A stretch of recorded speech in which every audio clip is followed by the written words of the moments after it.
let's talk about interview patterns and anti-patterns.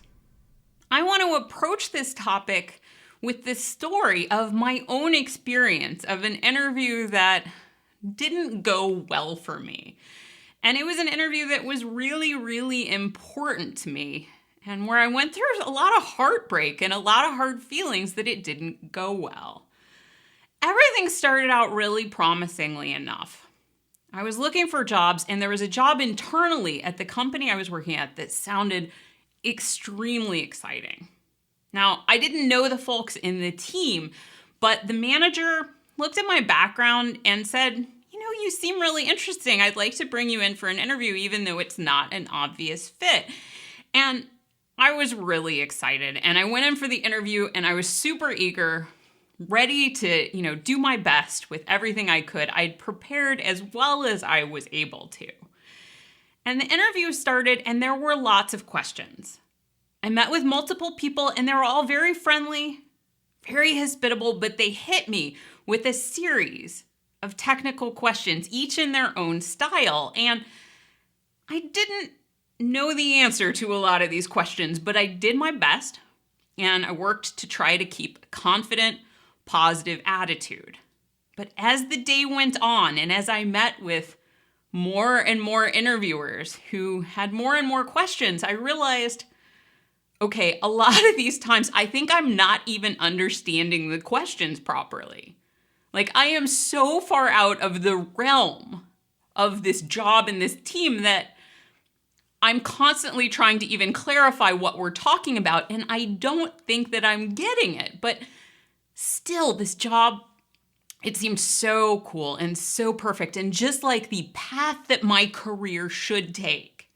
It seemed like my destiny that I kept trying, which is a good thing. I'm not sorry about that. I kept trying. I did my best, and I said, don't let, the problems get you down. Keep going.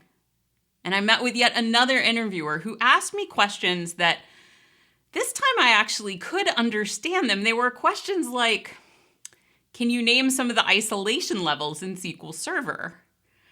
And I was embarrassed because, I knew about the no-lock keyword, and I knew what isolation levels kind of were. But I quickly realized that even this, which I knew enough to know was pretty foundational knowledge, this was something that I didn't know. And at this point in the day, things really started to sink in that even though this job had really seemed like it should be my destiny to me, even though I really had my heart set on this just wasn't a good fit. And sure enough, I obviously wasn't the only one who clued in on this. Things were handled very gracefully, and this team was just a wonderful team. Someone came to me after lunch and said, it looks this just isn't going to work out. We're going to stop the interview loop here. Thanks for coming over. We really enjoyed meeting with you. And it was a very well-handled experience because I really wasn't the right fit for that job, but I still felt really, really bad afterwards. I felt very much like I had failed. I felt like I had failed myself, and even like I'd failed the person who took the chance on me and invited me over. I felt like I'd wasted everyone's time. And I took some time to lick my wounds, and over time it got better. Over a few days, the experience didn't feel quite so tough anymore. And I started feeling more and more like myself again. And I was able to look back now on the interview and recognize it really wasn't a good fit. Even though I had wanted that job so badly, it really wasn't the right place for me to go there then. But thinking about it, even though I wasn't the right person for that job, and that job just wasn't going to happen, there were some things that had come up that day that were things I wanted to act on. Things like those questions about the isolation levels. I realized, this is something that I want to know. and something that I want to learn about. And it's not that I'm stupid. This is a piece of information I didn't have because I had never encountered an opportunity that had prompted me to learn it. At the job that I'd been working at, the isolations in use were well established, and there wasn't a lot of questions about what the right isolation level should be. And none of my team really talked about this kind of thing very often. So I realized, well, there might be cases when we would want to use a different isolation level, and there might be cases where I would see more potential ways we could improve things if I educated myself about this. And so I set myself out a learning plan. I said, I want to learn about this, and I can. This is something the interview brought up for me that I can act on. And I started doing research on this. And I talked to members of my team as well, and I realized that I'm not the only one who didn't know this stuff. There are lots of people who just haven't kind of encountered the right situation to learn about this. And I realized I was just starting to present on topics on SQL Server at this point, and I'd been struggling to find the right topics to present on. And I realized, hey, this is actually a good topic. I'm learning about this, and I've progressed just past the beginner level, giving a beginner's introduction to this topic at free events like SQL Saturdays. That can help other people. And their questions can help me, because when I give a presentation about what I've learned and people ask these, hey, what if questions, those are great prompts for me to, if I don't know the answer yet, say, hey, I'll look into that and I'll write a blog post about that. This is a great way for me to help other people learn this too, because maybe they're going to hit this in an interview situation, but also maybe they're going to hit situations at work where the information is going to be helpful to them to solve problems. And so I found that I was able to help other people, and I was able to help myself too. The more I learned about this topic, I did find cases where I was able to solve problems and avoid causing problems with my now improved knowledge of isolation levels. And my speaking career grew, and I found that I really loved it. And so in many ways, that interview that at the time felt like such a terrible failure of myself, it was the beginning of one of my favorite topics and presentations that I ever did, and it really helped change my career trajectory. Just not in the way that I had originally anticipated at all. And I think this is at the heart of when I think about interviewing, the patterns and the anti-patterns. It is valuable to recognize when it's not a good fit, whether you're the candidate or not. Maybe you're the interviewer. Recognizing when it's not the right person for the right job, it doesn't mean it's the fault of the job. It doesn't mean it's the fault of the candidate.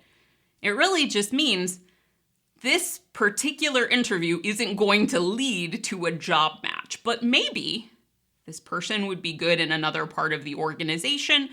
Maybe there's something to be gained from the relationships of the people who meet during the interview. Maybe there's not, but recognizing when it's not a good fit and accepting that without blame is important. The proactive pattern there is, okay, sometimes we just have to accept it's not going to work out. The anti-pattern, and the thing I would do differently if I had to go back and do it again, is I would try to, in that period after the interview when I felt so badly about myself, I would try to take some time to reflect on it and give myself a little perspective sooner. And when I heard that voice in my head saying, oh, you're so dumb, it's all your fault, I would challenge that thought and I would say, okay, feeling bad that it didn't go well because you had these hopes, but you just lack knowledge on these areas. Yeah, you're not going to get the job, but this doesn't mean you're dumb. This doesn't mean it's your fault. It's not anyone else's fault either. It just didn't work out, right? This is, I think, the hardest part of interviewing is it's like dating, and it's very easy to feel rejected. But when you have those thoughts and feelings, challenge them, because really it's it's more about just finding the right thing at the right time. And there is a large element of luck and background and just having the right skills for the right job at the right time. Other patterns. After an interview, no matter how well or poorly it goes, analyze the gaps, especially when you're the candidate. What did you not know about? What do you wish you'd done differently? When it might be a match, sending a follow-up email or a follow-up call or asking for a follow-up meeting and saying, I was asked about X and I really thought about it a lot, and here's what I learned and what I think afterwards. I think this is a really interesting topic, and also reaching out and making sure to thank people for their time. Follow-up is really important, but thinking through those gaps and letting the hiring team know that you've thought about it and are continuing to learn from the interview process can be really helpful if you're close to being a good fit for the job. But like in my case, I wasn't even close to being a good fit for the job. Like, it was clear it wasn't going to work out. But even then, that looking at the gap there and saying, what would I like to learn from this? And how would I like to close the gap on some of these areas is really helpful. In some interviews, you're going to look at the gap analysis and you're going to say, okay, there are things I didn't know, but that's just not my path. That's just not my career. You don't have to follow up on them all, but a lot of times there really are going to be things where you say, and maybe they're small, maybe they're big, things where you say, hey, I do want to learn about this and I want to go out and change that. Also, the other thing that I did that I'm really proud of is I kept trying. Not every interview I had after this was a success. Oh, absolutely not. But I did keep trying, not only in developing my speaking career and learning to expand and change the ideas of what I could do with my life, but also just at looking around and being creative at things I could do and trying different things. And that persistence is your number one skill that will help you learn to enjoy interviewing rather than dread it. So see interviews as an opportunity to learn. Whether you're the candidate or whether you're the interviewer, there is always something in an interview that you can learn from. Just understand that it may not be what you expected to learn.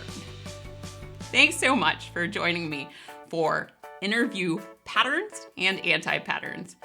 I'm Kendra Little from SQLWorkbooks.com.